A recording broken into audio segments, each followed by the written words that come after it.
Welcome to the Market Me podcast with your host, Mike Mall. Each episode of Market Me deconstructs real campaigns for actual businesses to improve their marketing efforts. Mike is the founder of Social Media House and a digital marketing consultant who teaches marketing strategy to executives and their teams from small business to Fortune 500 companies. Let's get started. Perfect. Nice, dude. Well, thanks for having me. It's great to meet you. Yeah, you too. So, yeah, definitely. Appreciate you coming out. For sure. No, I've been fortunate to work for some really great brands, some that have kind of come out of the recession, actually, the last one. And now going into this one, there might be opportunities for other ones, right? So I'm always kind of like the cautiously optimistic kind of guy who's like, during all times of stress, there are opportunities to kind of take advantage of. So. Absolutely. So tell me a little bit about the business as a whole, where it comes from, and I don't know if you're a solopreneur or if you've got a small team underneath you. Yeah, for sure. So I'm kind of a solopreneur / also have a team because it's not a formalized team. It's kind of a network of experts, right? So I have like 2 or 3 amazing UX designers. I have a great copywriter and a couple of great developers, right? So working together, we're able to do a lot. And kind of where I fit in is the strategist, the project manager, the kind of person who can oversee like all those activities and understand like how they interplay. So it's been really fun, man. We've been working with like small and big brands alike. We do things like brand refreshes, logos, color story, things like that, website redesigns and relaunches as well. So it's been an interesting time. Before all this kicked off, clients were coming in really steadily because everyone wants to pivot to e-commerce or take their original e-commerce game to the next level. So it's been good. That's awesome. How long have you been running it? So honestly, yeah, well, I mean, I've been kind of like a full-time / part-time, side hustle forever kind of person, right? Working and living in New York City, like there's really no other way. So I have multiple side hustles along with a full-time role. So the full-time side, working at different startups, trying to scale their e-commerce efforts, and kind of being that like digital person. And then on the side, doing a lot of consulting around marketing, website scaling. So for that, I've been doing it for about 2 years. And one thing I decided to do like a little bit in between was kind of taking all my expertise and bundling it into a course. So I also launched a online course where people can learn all about like direct to consumer, how to grow your brand, what important channels are there to really, get your marketing going, the traffic coming in, and then optimizing that traffic with some really important things like A/B testing and landing pages and things like that. Got it. Yeah. So I saw the Academy. How are you finding Teachable? Pretty good? Teachable is cool, man. It's an amazing platform. I think the problem for me was with that one, you have to kind of market it on your own and drive traffic, right? Whereas I recently just relaunched my course on Udemy, which is its own marketplace. So I'm finding a lot more traffic and students just coming in through the marketplace. And I find that to be a little bit more advantageous for me right now as I'm trying to get my name out there. I'm sure once I've sold, 10,000 enrollments, then like people will tell their friends and it'll be easier for me to get that. But in the short term, it's been a little bit challenging with Teachable, although the platform is really exceptional. But going forward, I'm going to really just push for that Udemy platform in the short term. Mm-hmm. I'm actually in the process of helping somebody launch a course, and I think one of the biggest things that I said to him, just from coming from the information marketing space, is like, if it's a course and it's just a course, then you run into a problem of no recurring. If it's a low ticket, it's like, how do you sustain and actually market profitably on something that's under a couple $100? Like, even if it's a couple $100, even dumping that into Facebook to cold people, it's a challenge of how do you be profitable with it. So one thing I mentioned to him that might be something to consider is selling the course as like, here's a standalone if you want it, but you get like 8 weeks of once a week you get a group lecture with all the people that are in it from you, that they can pick your brain on their specific problems and their specific challenges. Because as much as courses are awesome, there's always like no course can ever be like the perfect answer to everything that everybody needs to know. It might be the thing that rocket fuels one guy and then it gets someone else 90%, someone else 50% because you don't know their specific industry or how they need to do it. So it might be an interesting idea to play with if you say, hey, you can sign up. It's, an extra this amount. You get 8 weeks of video training, and whoever's kind of in the cohort goes through. And the nice thing with that is people can come in at different times and out at different times. If you're answering questions that's contextually there for the group, it doesn't matter. It doesn't have to be like you have to come in week 1 and leave in week 12. Yeah. You can come in and out, whatever, because you're servicing their particular questions. So it might be a fun. That's an excellent idea. No, thank you for that. I am trying to think about those ways to kind of re-engage these students afterwards, because you're right. I mean, the low ticket, it's only a $200 course, and for me, it's, years of my expertise and work all put into hours and hours and hours of video and lectures and all this stuff. So, one other way that I've been thinking about kind of monetizing and taking this a step further is almost using like the videos and the content as an advertising tool to kind of sell the consulting services, right? So being like, listen, like you can take this course and learn a lot, but then like afterwards, let's, work together to take your brand to the next level, right? So I've actually done that with one of my students, which has been awesome, taking them from kind of knowledge to execution. And like, I'm actually in the process of hopefully relaunching their website within 2 to 3 weeks from now. And it's super exciting, to see like the growth of an entrepreneur, like what they're learning with you. And those are the kind of things I look forward to. And one of the reasons I built the course. So I really like that idea. I think it does help extend the life of it a little bit more. So I'm definitely going to look into that. Yeah.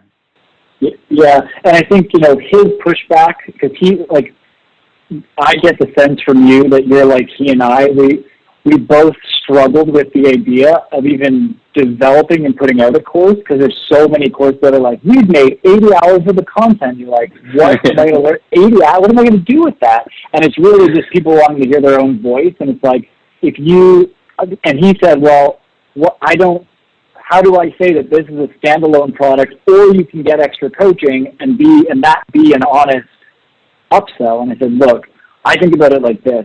If you can say your answers are here, and I fully believe in it, and I think that, here's the thing, if you price a course at 1/10 of the value you think it delivers, then I think that's a great place to be. If you think it's $2,000 worth, and you're like, hey, it's $200, great. I think that's like that's a great place, or even more, to like blow their mind with the deliverable. But I think if you said, hey, this gives you everything, I believe in it fully, but some people like the extra TLC, some people like the accountability, some people have a different like thought process and want to like bounce ideas off of me. And in order to get access, I need to be paid for access. You don't say it exactly like that, but that's like the psychology, which to me makes it okay to be like, okay, now I'm going to upsell it into some kind of training course or no, I love that, or whatever you want to call it. Mm. For sure. No, I love that. I think right now, especially, go ahead. No, please. No, I was saying now, especially like people who have been kind of traditionally brick and mortar or retail, and they've had to shut down with the virus, like those are the kind of people I'm looking for, because if you've never had to pivot online, right, you need to know like what platform should I be using? How do I set up like my pages? Like where do I even go with this, right? So I think it's, especially right now, it's an important time to be thinking about this, thinking about how to level up and really, take digital strategy to the next level for your brand. But I'm sorry, you were saying something different, yeah. No, I was going to say, so I mean, I love bringing context and value while we're having conversations. So I'd love to hear from you. Obviously, being in the creative and being in the marketing space, we all collectively took a big shot in the gut recently. That's just the nature of it. But I'd love to hear about like your strategies, how you think about the pivot, and how you think about the evolving component during this time. Yeah, it's a great question. I think all of us, were taken aback a little bit by how heavily this hit every single industry. And there are some that are doing better than others. And I think those entrepreneurs who could take advantage of that, that's amazing. Others will have to pivot and maybe hold cash and think about how do they manage their payrolls and things like that. I personally think that because people are more at home, that's kind of where they're going to be on their phones a lot more and on their computers. You don't really have an opportunity to go outside anymore, right? So streaming opportunities and things like that are huge. So like the way I'm looking at it for my direct to consumer clients, depending on what they're selling, we're trying to pivot, right? So for one, I have a dance studio client. They sell Indian dance classes to a large cohort of, young and teenage age group kids. And they basically had to shut down all their physical classes. And so what I've been working with them on is how do we pivot to an online class offering where you can either use something like Zoom or, maybe we set up an Instagram Live one day. Like, how do we think that direction, right? And then similarly, like I have another client who's actually in the dog space or a pet industry, right? So like he sells dog harnesses, leashes, waist holders, things like that. And right now, like if you think about how many owners are home with their pets, right? And like the amount of attention they have to give, and like they, instead of spoiling your child if you don't have one, you have a pet, you're going to spoil that pet, right? So I've seen different businesses either successfully like kind of take this in stride because people need more of what they have, or like they've had a physical issue where like they literally can't have customers, and so they've had to like completely pivot online. And going through that transition is really tough, man. I've actually had a lot of people who lost their jobs too. So we're all kind of in this together. That's kind of what I keep telling people is like life doesn't like stop moving. You still have to wake up and go to work and do things, whether that work is now indoors in your home or whatever it is. Now you're homeschooling your kids. Like these things are going to be really, really difficult. And I think the more like you can educate yourself about digital optimization, like it's going to make your life easier in the long run. Yeah, absolutely. I saw on Facebook today that there was a farm, like a petting zoo farm that, obviously they don't have anybody coming out. So they started selling that they'll, depending on how long you want it for, they'll put a goat on your Zoom meeting. And it's like between $65 and $130. So you just like all of a sudden like the goat just shows up as a person in your Zoom meeting. Like I'm going to do that, I think. That's hilarious. All right, so when we get video crash in 10 minutes from a goat, I'll know exactly where that came from. Thanks. I should do that in the middle of a podcast. Oh man, that's a great idea. Right? I'm gonna pick my spot and do that. Oh, that's interesting. Yeah, and actually, funny enough, a friend of mine has a cardio dance fit business. It's like a high energy, come and just sweat and dance. I actually sent her. I'll look it up and I'll link it in the show notes. I don't know anything about it. I don't have any affiliation to it, but I got an Instagram ad for this platform where it accepts payments and then facilitates the live stream. So like you come in, register, you can set up your classes, they pay, and then they get access to the stream all in one platform. That might be an interesting tool. Might be an interesting tool for that client of yours. I sent it to her, my friend Monica, who has that cardio dance business, and I think she's trying it out. The problem is I keep seeing like so many ads for all these different things, like this online poker game where your face is on over the card and stuff, and like I've had this horrible, really crappy like MVP quality, like minimum viable product for those who don't, not MVP that way, minimum viable product for those who are like, wait, I thought that was better. Just like really crappy. Seems like they're just dumping software out because they know people will sign up and try stuff right now. So I don't know if it's any good, but I've seen some cool innovation, which is exciting during the time because I think, people are stuck at home and they're bored and the kids are bored and everyone needs to be entertained. And I'm thinking there's so many opportunities. Like I suggested to someone like go into the mom groups of Facebook and be like, hey mom, I'm doing this thing where we entertain kids for an hour with an online magic, I don't know, whatever thing, right? Yeah. Just get them on there and get them out of your hair. Yeah, I just honestly like it would be cool to have an app like that, right? Where you can like plug in and all of a sudden you got this like whole magic show set up behind you and you can do your tricks and people can stream in. I mean, I was actually thinking about that the other day with stand-up comedy. Like there are probably so many comedians who just are out of work right now because all the clubs are closed. Like if there was a cool like stand-up app where they could charge $5, for half an hour kind of episode or something, and you can add a laugh track and stuff, so it almost feels like there's a live audience. But like these things don't exist right now, and I feel like long term maybe like that's the direction the world's gonna head. Like I live in New York City where you can't have people elbow to elbow with this virus, infecting so many folks. So like even when we come out of this, you can't walk into a bar and have it be packed, right? So like I feel like there's going to be a hit in general to like attendance and the amount of people that can be in any given space. So like you almost have to pivot to these other things and get incremental income from other, distribution channels. Otherwise, you're gonna kind of be almost limited just because of the the nature of like where the world is going. Yeah, it's funny you say it. Like I think in my just from the I've been having a lot of conversations with people. I'm giving away a whole bunch of consulting time as well to like help people like figure out what they're trying to do. And there's so many people who I'm like, oh, like, do you have a question about your business? They're like, no, but I don't think I want to go back to the company I was working for. So like, how do I move into doing this? Which is why I really think the online academy thing for you is such a great play, because I think now is like that factory reset for all of our brains and all of our social lives, where like people are really coming to the realization, like, I like being at home hanging out with my kids. Like, I don't want to be in an office looking at a screen 10, 12 hours a day. Like, I'm not motivated to do it. And I think people are going to start going back and taking more basic stuff to have a higher quality of life. I think this is like a big moment of that happening. I think a lot of people will go back, of course. They're talking like they're going to.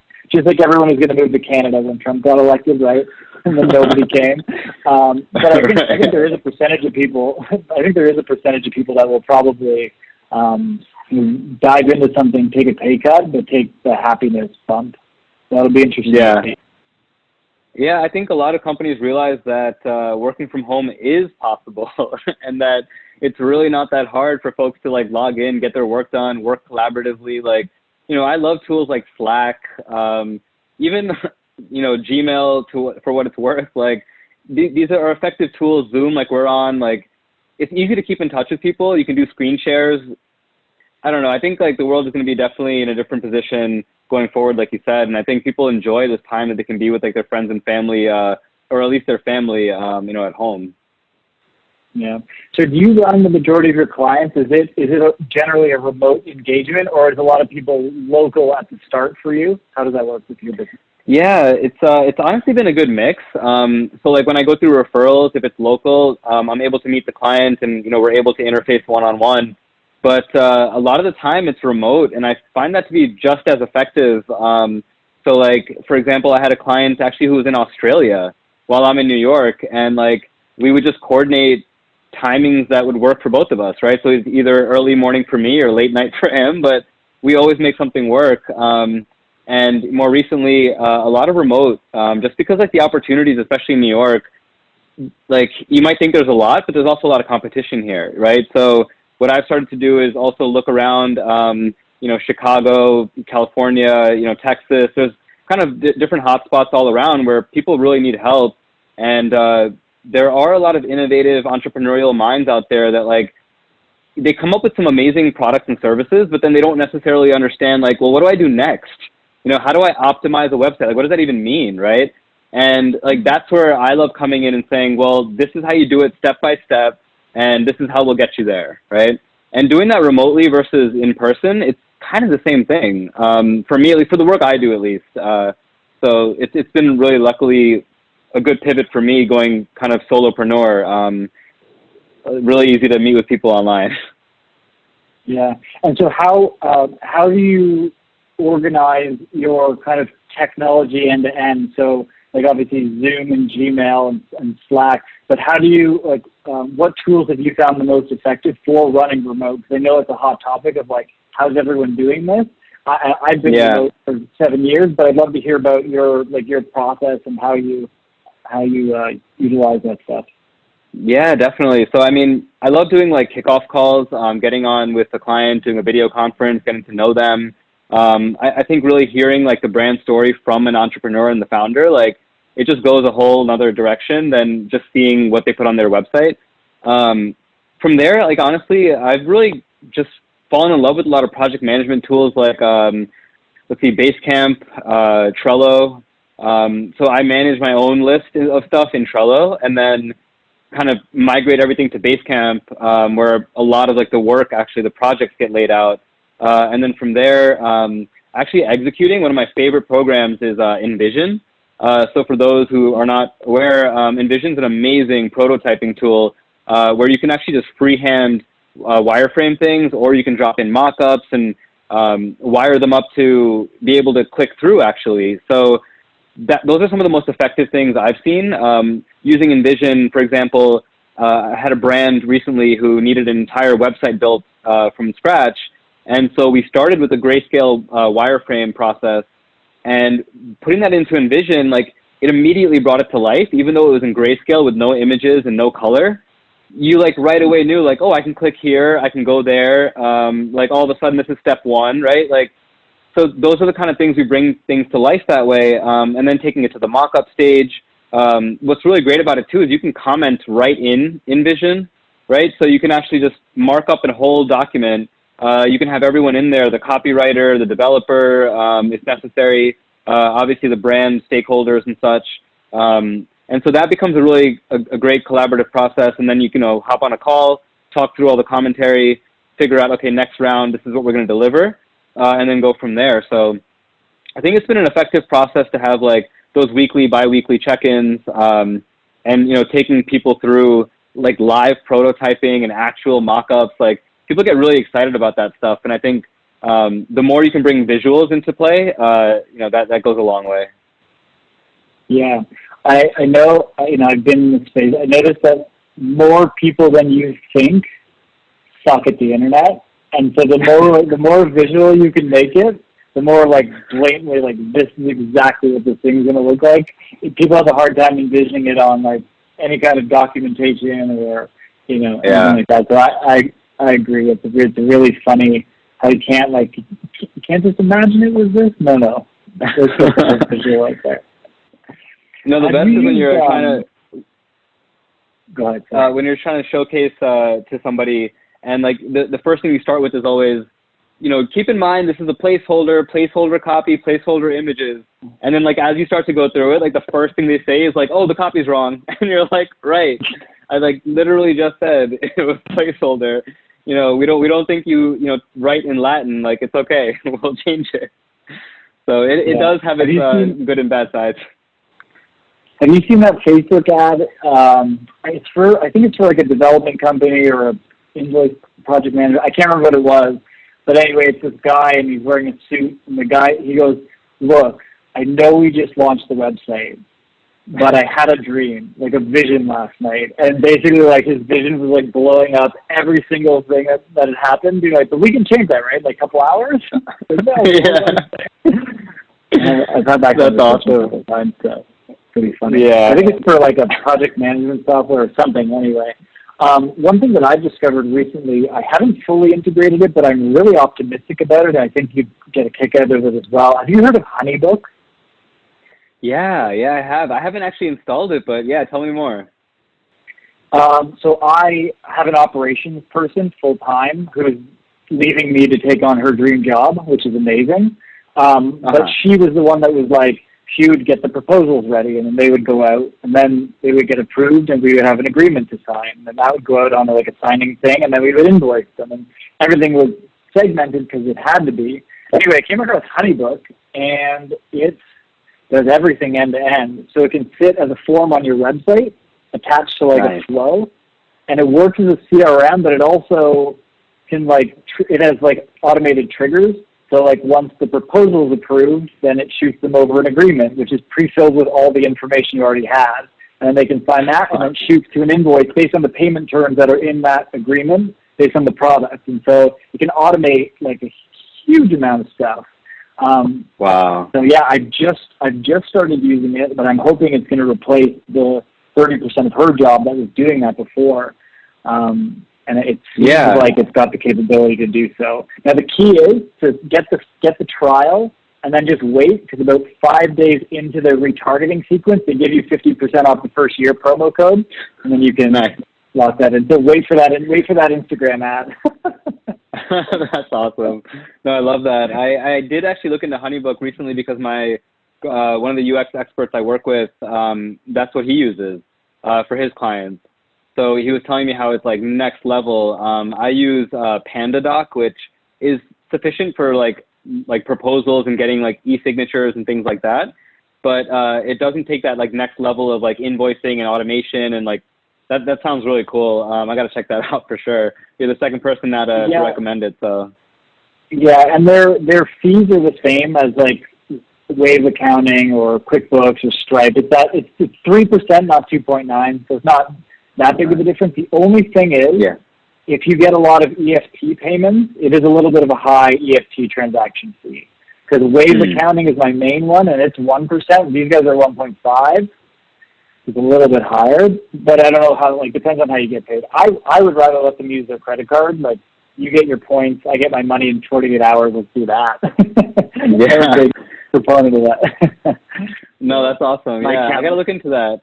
I manually send like invoices still with PayPal and all that. So I think having like an end-to-end solution just makes a lot of sense. Yeah, and it's pretty clean. You can brand it decently well. It's not as visually elaborate as I was thinking, but it does look clean and simple, and the action items on it are pretty good. And you can set like reminders and sequences if people like open it but don't reply, or open it and don't sign it. Those types of actions. Because I know as a person where you're wearing a lot of different hats, it's like, I didn't follow up. I haven't been paid from this yet. And you're like, months go by, you're like, I forgot to collect that money. Damn it. I'm sure I've had. No, especially as you grow your practice. Yeah, it makes sense. Yeah. So how are you thinking about kind of big picture for you? I mean, it seems like you've carved out a big enough reputation, a big enough niche to kind of stay solo, have your premier partners around you that you can outsource the work to. Is that kind of your end game? Is that how you're thinking about the future? Yeah, it's been interesting because I started just on my own by myself thinking, okay, I have one client, now what happens? Then you add a second client, and then a third, and a fourth, and like it just kind of happens, and you don't, like, it wasn't something I planned for necessarily in the beginning. And now, like 2 years in, I'm looking at it and I'm saying to myself, well, I do have a great network. I do have this expertise built out. What do I do next? And so I've been pondering this a lot. So one thing I'm deciding to do is me and my wife are actually launching a brand. So I'm pretty much taking my own, expertise and what I've known for a long time, taking it and putting it towards a product that me and her can, put our efforts towards. So that's one thing. And then secondly, I'm going to really like vamp up this consulting effort, trying to reach out to more brands. I think for me, what I want to do is start targeting folks who really need help in this time, that are trying to pivot online. So folks who either have a great product that they've been selling forever in stores and it's been great, but then all of a sudden the supply chain has stopped and they're like, oh my God, we have all this inventory. What do we do with it? Well, if they need help direct to consumer, like that's kind of where I want to step in. Also with like just scaling, building startups, folks who have a good idea, who just want to take it to the next level, like happy to do that as well. I have a strong passion for building brands. So I say like those are probably the two avenues I want to go next, is like my own kind of brand with my wife, and then helping others kind of grow their brands as well. And, worst case, if neither of those work out, then I got to get a job again. So. Yeah, that's the nice thing. Like, if you've got enough of a base, there's always a job. In fact, one thing that I started joking about, this is like 4 months ago, I started joking. I was like, if someone paid me enough, they could rent me as their CMO. Because, like, I've got a pretty well-rounded marketing experience and background. So I got a call through my website 6 months ago from this guy who was in charge of sales for this probiotics company, but just for like Canada. And he's like, hey, our retail sales are really low. I'm looking for like a strategy or a campaign that will bring some awareness to the retail store, which is obviously a challenge because it's impossible to track and there's all these challenges with it. So I said, look, let's make a campaign where it's like a 1 mile radius of the store with a lookalike audience as best we can, saying, hey, come and grab this. We'll have some information on the site, and then it'll let them go find a store. Hopefully that works. And so that went decently well. And then it turns out that the marketing people that this company had in were on a very steady decline in sales for the previous 18 months. They've dropped about 20% of their size in 18 months. So I got into conversations with the head of the U.S., and they were like, hey, what do you think about this? And so I incidentally became their CMO. So I'm the acting CMO of a $12 million company in my spare time. I'm like, I can only give you 7 hours a week, But if you have people and you have an agency that can do the work, then I'll be the strategy guy. And so, like, there's great opportunities like that just by being a resource and being helpful. Like, I never thought I'd be, like, working for a company. It's still very strange. Like, they, like, pay to be able to get a hold of it. I don't like it. I hate being an employee, but I was like, look, I need this much, and I'm going to work this much. Give me 60 days, and if it doesn't work, then you're not any worse off than you were before. But, I mean, they were spending, the way that their agencies and the way that their guys were spending money on ads, it wasn't very good. So we've been able to bounce back pretty quick. But, yeah, I'll tell you, like, now that's obviously 7 years kind of in, but these, like, weird opportunities. And now, like, to be honest, like, I had a couple of people who had really great ideas and not a lot of money. And so I have a little bit of equity in a couple of things now. And you just start to build that network as long as you're a facilitator. Yes, it's really interesting, and I encourage you to stay on it. Like, there's so much cool stuff that can happen as you build up. Have you thought about a podcast? That's kind of my last kind of passing thought. Have you thought about a podcast?